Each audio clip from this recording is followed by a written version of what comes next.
postos sem gasolina e sem álcool, supermercados desabastecidos, sem alimentos, as pessoas com medo de usar seus veículos, querendo estocar comida, estocar alimentos, com medo do que pode acontecer nos próximos dias se a situação não se normalizar. Esses têm sido alguns dos principais efeitos dessa greve dos caminhoneiros aqui do Brasil. Uma greve que não é apenas uma paralisação do trabalho deles, mas também bloqueio de estradas, impedindo caminhoneiros que queiram trabalhar e impedindo carros de circular. O efeito de uma greve que eu devo dizer, para começo de conversa, que eu compartilho do sentimento de indignação que está movendo os caminhoneiros do Brasil a adotar uma decisão tão drástica. E tenho certeza que eles sabem o tamanho da seriedade, da gravidade das consequências que vão causar, porque sabem que são uma peça fundamental e central da economia desse país e, portanto, do modo de vida de toda a sociedade. Sem dúvida nenhuma, a situação deles não está fácil, não está boa. O gatilho dessa greve agora foi um aumento de preço do diesel, que está acompanhando aí uma tendência mundial de aumento do preço do petróleo. A Petrobras hoje em dia segue o preço mundial do petróleo, aumentou o diesel, e sabemos que eles já enfrentam inúmeros problemas, impostos, pedágios, multas, infraestrutura precária, insegurança, enfrentam muitos problemas. Não está fácil ganhar dinheiro em nenhum setor no Brasil, está todo mundo passando por dificuldades, eles são mais um e têm todo o direito de se sentirem indignados e de se sentirem injustiçados em alguma medida e exigirem mudanças. Agora, eu queria questionar duas coisas aqui, dois motivos pelos quais a gente não pode, embora a gente partilhe do sentimento deles, não é possível aderir a essa greve e às reivindicações que eles fazem. Em primeiro lugar, porque as reivindicações que eles estão propondo vão ter consequências seguidas, como o governo infelizmente cedeu aí já ontem, se seguidas vão trazer consequências muito ruins, consequências desastrosas para o Brasil. E segundo lugar, embora a indignação seja legítima, nem todo tipo de manifestação ou de greve ou de paralisação é. Quando você impõe custos muito altos à sociedade, custos desastrosos que colocam em risco o modo de vida da sociedade, outros setores econômicos que estão pagando preços altíssimos já, e mesmo a segurança das pessoas, quando você tolhe ainda por cima o direito das pessoas de ir e vir, de usar as estradas, você já caiu numa situação totalmente ilegítima e inaceitável. Porque se puder agora, vai poder para todo mundo, né? E se isso virar uma realidade normal no Brasil, a gente realmente acaba com qualquer chance de termos uma sociedade organizada. Mas voltando então. Os caminhoneiros estão indignados com o alto do preço do diesel, realmente subiu. A Petrobras, ao fazer isso, está acompanhando o preço mundial. A Petrobras, hoje em dia, acompanha o preço mundial dos combustíveis. Ela é uma empresa operando segundo regras de mercado hoje em dia. Isso graças a uma mudança de gestão dela. Isso graças ao Pedro Parente, que veio substituir a gestão petista na Petrobras. E o que o PT fez com a Petrobras? Sob a Dilma, principalmente, o que foi feito na Petrobras? A Petrobras fez aquilo que hoje em dia os grevistas estão pedindo. O que a greve está pedindo? Estão pedindo o controle dos preços do diesel, que a Petrobras subsidie o mercado brasileiro de combustíveis para que eles paguem um preço menor. Foi isso que a Petrobras fez nos anos da Dilma. Foi isso que trouxe para ela um prejuízo de mais de 50 bilhões de reais. Muito mais, inclusive, do que foi perdido com a corrupção.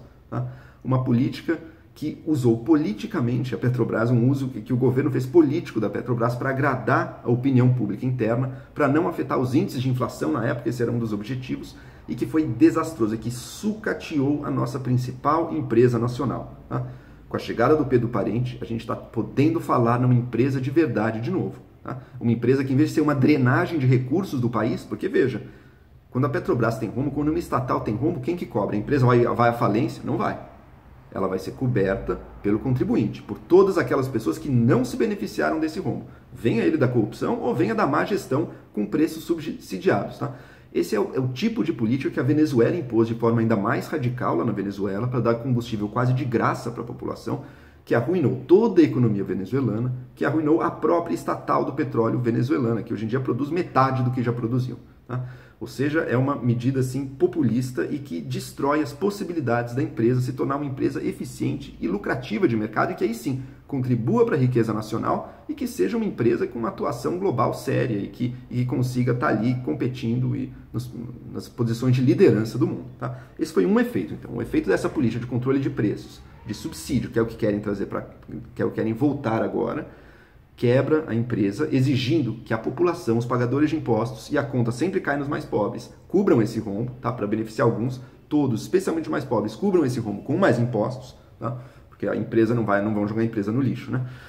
Segundo ponto, é uma medida que arruinou a indústria do etanol no Brasil, e que ainda não se recuperou totalmente, tá? Porque o etanol, que é uma alternativa ao combustível fóssil brasileiro, quando a alta do combustível fóssil dá um incentivo para o etanol crescer. Tá? E se isso for controlado agora, o incentivo para o etanol vai ser de novo tirado, vai ser um crime, a gente vai estar usando o dinheiro dos pagadores de impostos para quebrar uma indústria nacional e de um produto nacional, tá? Que deveria ser uma commodity internacional, inclusive, não foi por falta de visão estratégica do governo, que sempre quis apostar só no combustível fóssil, tá? Em terceiro lugar, é claro, você subsidiar o combustível fóssil é você estar na contramão da tecnologia, da modernidade e do meio ambiente, tá? Porque é um combustível que traz danos muito sérios ao meio ambiente e que, enquanto o mundo inteiro está deixando isso de lado, a gente está não só não deixando de lado. Tá? Porque eu concordo, não é para ter uma campanha fortíssima, gastar mundos e fundos para parar de usar gasolina talvez, e diesel talvez seja uma má escolha, mas você gastar dinheiro a mais para mantê-los, você gastar o dinheiro da sociedade, as riquezas da sociedade para manter uma indústria, para evitar que os preços subam e a sociedade arque com isso? Não. Isso está totalmente na contramão. Foi desastroso nos anos Dilma e será desastroso agora. Tá? A Petrobras conseguiu aumentar seus lucros, teve os melhores resultados desde 2013, isso que o barril de petróleo estava muito mais alto lá do que está hoje em dia ainda. Tá? O valor das ações tem subido, tem conseguido retornar dividendos aos acionistas, tem conseguido pagar parte da sua dívida, reduzindo a sua alavancagem, reduzindo sua dívida. A Petrobras voltou a ser uma empresa. Tá? Jogá-la de novo na briga política, no uso político agora, seria um crime. E não à toa caiu 14% as ações quando o governo anunciou um erro total, essa primeira oferta que foi feita de subsídio, de congelamento dos preços, ainda que temporário, dos preços do preço do diesel. Mas ó, se cedeu agora, e os caminhoneiros têm todo esse poder na mão, por que não vai ceder de novo? Óbvio que vai ceder de novo, e de novo, e de novo, e de novo. E a Petrobras volta para a função muito deletéria ao país que ela já teve. Tá? Então veja, negociar agora subsídio aos preços via Petrobras é um erro total. Mas existe uma outra proposta que eu vejo muitos liberais defendendo, que é o seguinte: vamos retirar os impostos, CID ou PIS/COFINS, que incidem sobre os combustíveis, tá? Sobre o petróleo, sobre o diesel, sobre a gasolina. Vamos tirar os impostos que incidem sobre o diesel. Parece uma boa opção, né? Pô, a gente tira impostos, a sociedade vai pagar menos impostos, a gente já não paga muito imposto, então vamos tirar. Também é um erro, tá? O erro de muito liberal, os liberais têm uma cabeça muito simplória, às vezes não percebem que se você corta impostos de um setor, mas você não reduziu nenhum gasto do governo, então necessariamente alguém vai pagar essa conta. Outros impostos vão ter que subir, ou a dívida pública vai ter que subir. E dívida pública significa impostos um pouquinho mais na frente. Tá? Outras pessoas vão ter que pagar isso. O Estado brasileiro já vive uma crise fiscal seríssima. Tá? A dívida pública não pode mais subir. É muito importante que ela não suba, senão o Estado brasileiro perde toda a sua credibilidade, não consegue mais se financiar, os juros vão ter que subir, a inflação volta. É uma calamidade para o Brasil se o Estado brasileiro não conseguir fazer o seu equilíbrio fiscal, a sua responsabilidade fiscal. Responsabilidade fiscal importa. Tá? E se o governo cortar impostos de um setor agora, isso não vai ser uma redução da carga tributária. A carga tributária vai ter que ficar a mesma. Né? Vai ter que onerar outras coisas, como queria reonerar a folha de pagamento das empresas. Não tem saída agora. Não tem saída. A gente vive sob a necessidade, não é só por causa da lei da PEC do teto. O teto tem essa função de controlar os gastos, mas não é por causa dela que a gente vive isso. A necessidade de controle de gastos agora se deve ao fato do Estado brasileiro estar numa crise fiscal terrível, em que ele gasta sempre mais do que ele arrecada. E se ele começar a dar dinheiro agora, e na prática, cortar o imposto de um setor, é a mesma coisa que dar dinheiro para aquele setor. Se ele começar a dar dinheiro para um setor agora, vai ter que tirar de outro. Tá? Ou seja, o Estado, na verdade, vive um momento em que ele tem que escolher prioridades. Tá? Qualquer governo vai ter que escolher prioridades agora. Subsídios para o setor dos combustíveis fósseis, do petróleo, do diesel, certamente não é uma prioridade do país. E, de novo, vai ajudar certos grupos de pessoas que eu acho que, como eu disse, têm indignação legítima, mas vai prejudicar outros e vai acabar tirando dinheiro de pessoas que necessitam ainda mais de investimentos. Área social, outros investimentos para o longo prazo do país, tudo isso vai ter que secar se a gente quiser começar a dar subsídios ou corte de impostos para um setor específico. Tá? Veja, do meu ponto de vista pessoal, se o governo resolver tirar impostos que incidem na cadeia do diesel e da gasolina, para mim é bom, eu uso o carro. Agora, quem não usa carro vai acabar pagando essa conta, e pode ter certeza disso. Tá? Ou então o governo chuta o balde, passa a se endividar mais, a gente perde a credibilidade, quebra o Estado brasileiro, que é uma quebra tão ou mais grave que a quebra que as dificuldades que passam os caminhoneiros, porque vai afetar todos, não só os caminhoneiros, como toda a economia também. Tá? O Estado quebrado vai afetar muito negativamente todos nós, especialmente os mais vulneráveis. Tá? Agora, a Petrobras, nesse processo de se tornar uma empresa, adotou uma medida que aí sim eu acho que a saída da negociação pode estar aí, porque como eu disse, a reivindicação é justa, a gente precisa pensar o que a gente pode negociar aí. Ela adotou uma política de reajuste diário dos preços do petróleo com base no mercado internacional. Tá? Para um caminhoneiro que vive de frete e que concorda num frete que vai ficar uma semana numa entrega, ele está exposto a um risco muito grande, com o preço do combustível dele subindo ou caindo, tá? Diariamente. E a remuneração dele não, né? Porque já foi concordada de antemão. Então, pensando nisso, a gente pode pensar aí sim na Petrobras rever a sua política de reajuste diário dos preços e botar outro prazo para isso, se semanal, se quinzenal, não sei. Tá? Isso vai permitir que os preços continuem se movimentando de acordo com o mercado, tá? Só vai tirar um pouco do risco da mão, que hoje em dia é um risco que cai hoje em dia praticamente inteiro na mão de caminhoneiros e de empresas de transporte. Tá? Ou seja, talvez aí a gente tenha uma abertura para negociar, mas essa negociação tem a ver com a paralisação dos caminhoneiros. O bloqueio de estradas, esse é inaceitável e ilegítimo. Tá? A gente está vendo crise seríssima em vários setores agora. Tá? Graças a essa paralisação e aos bloqueios, a gente tem frigoríficos já com prejuízos aí de mais de centenas de milhões de reais. A gente tem empresas de frango tendo que sacrificar animais, porque está acabando o alimento deles, não tem como alimentar os animais, estão tendo que ser sacrificados, virariam alimento, seriam parte da nossa riqueza, está sendo jogada no lixo. Tá? Montadoras pararam, toda a economia está parando.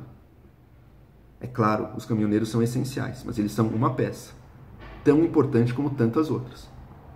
O papel do Estado não é beneficiar a peça que fez mais barulho, que conseguiu mais movimentação. É pensar no bem comum, no bem do sistema. O que o Estado pode fazer? Uma negociação nesse sentido pode fazer sentido. O governo tem que ser inflexível em não permitir o bloqueio de estradas. Isso é criminoso. Aí sim justifica-se o uso das Forças Armadas. Quem quiser transportar, vai poder transportar. Carros comuns vão poder transitar também. Bloqueio de estradas é criminoso. Tira direitos mais elementares do cidadão e impede aí qualquer vida normal na nossa sociedade e coloca a gente refém, né? Será que os caminhoneiros devem ter o poder de matar a gente de fome? Se quiserem, não devem. E olha que quem está falando é alguém que compartilha de um sentimento geral de indignação. Tá? E o que o governo faz? Isso no curto prazo, né? E num prazo mais longo, o que pode melhorar essa situação? Primeiro, privatização da Petrobras e liberalização do setor com mais concorrência. A gente vai ter preços melhores. Repensar a nossa estrutura tributária, aí sim, mas uma reforma tributária de verdade, tá? E não beneficiando esse ou aquele setor, uma real reforma tributária que inclua também o corte de gastos, tá? Investimentos em infraestrutura de transportes para que a gente não fique tão dependente assim de uma coisa só, de um tipo de transporte só. É óbvio, os caminhões sempre vão ser essenciais, né? O trem não vai chegar na boca do supermercado. Agora, que a gente podia estar menos dependente deles para o transporte de cargas de maneira geral e para o valor que passa, poderia sim, seria bom para o Brasil. Melhora da infraestrutura rodoviária que os ajuda e também de outras infraestruturas de transporte, seja marítimo, seja fluvial, seja ferroviário, o que quer que seja, mas pensar nisso como uma necessidade estratégica do Brasil. O Brasil tem um gargalo conhecido de infraestrutura nos transportes. Para superá-lo vai ser necessário também investimento privado, uma coisa que São Paulo fez, por exemplo, em rodovias e deu muito certo. Tá? Temos as melhores rodovias do país, por isso esse investimento em infraestrutura de transportes vai ter que acontecer também para a gente não ficar refém disso no futuro. Tá? Agora não dá, né? Agora, para essa greve, não dá tempo de investir e mudar nada. Não dá tempo de privatizar nada também. Agora é hora de ver quais os termos. Será que aceitam esse termo do reajuste, do prazo de reajuste da Petrobras e impedi-los peremptoriamente, totalmente de bloquear estradas. Isso é criminoso. Tá? Quem está apoiando isso aqui hoje em dia? A gente vê que a opinião pública, de maneira geral, que compartilha disso, de alguma maneira apoia, mas eu vejo lideranças, muitas vezes, apoiando a greve, lideranças intelectuais, lideranças políticas, apoiando a greve com aquela cabeça de quanto pior, melhor. Isso é veneno para o nosso país. Tá? Eu vi Boulos, eu vi Bolsonaro, somos populistas, né? Não importa se é esquerda ou direita. Quanto pior, melhor, porque caos, pro cara que é radical, o caos na sociedade é bom, né? Se as pessoas tiverem medo que não vai ter comida, que o crime vai tomar as ruas, pô, isso aí para um populista é o sonho eleitoral dele. É de uma irresponsabilidade com o Brasil gigantesca entrar nesse discurso. Tá? E vejo formadores de opinião entrando nesse discurso também, o que é muito grave. A gente tem que pensar no bem do Brasil, em alguma estabilidade e retomar a normalidade da nossa vida, para que a gente possa fazer o progresso não com base na violência e não com base em colocar em risco grande parte da população, mas com base em negociações e acordos e com estabelecimento de instituições e de lei e ordem que permita que a vida siga normalmente, que a economia produza e todo o resto. Tá? Ou seja, quem está atiçando essa greve, atiçando uma revolução a partir dessa greve, são as figuras mais irresponsáveis do nosso cenário. Isso, de forma alguma, deveria ser tolerado pela população. Tá? É isso. A situação é muito grave. Ninguém está bem no Brasil de hoje em dia. Tá todo mundo sofrendo. O setor dos caminhoneiros tem razão em muitas das suas reivindicações, porque a situação é ruim.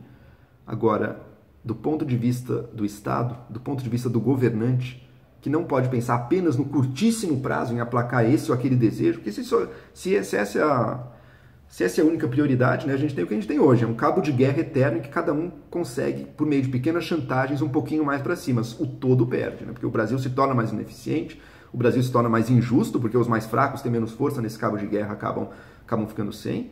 Então, a gente quer um Brasil ineficiente e injusto que é pior para todos no longo prazo? Não. Então agora, no curto prazo, infelizmente, apesar da revolta dos caminhoneiros, repito, ser justa, a gente não pode ceder às demandas deles e não pode, de forma alguma, permitir que eles façam o que eles quiserem com a liberdade de ir e vir da população brasileira.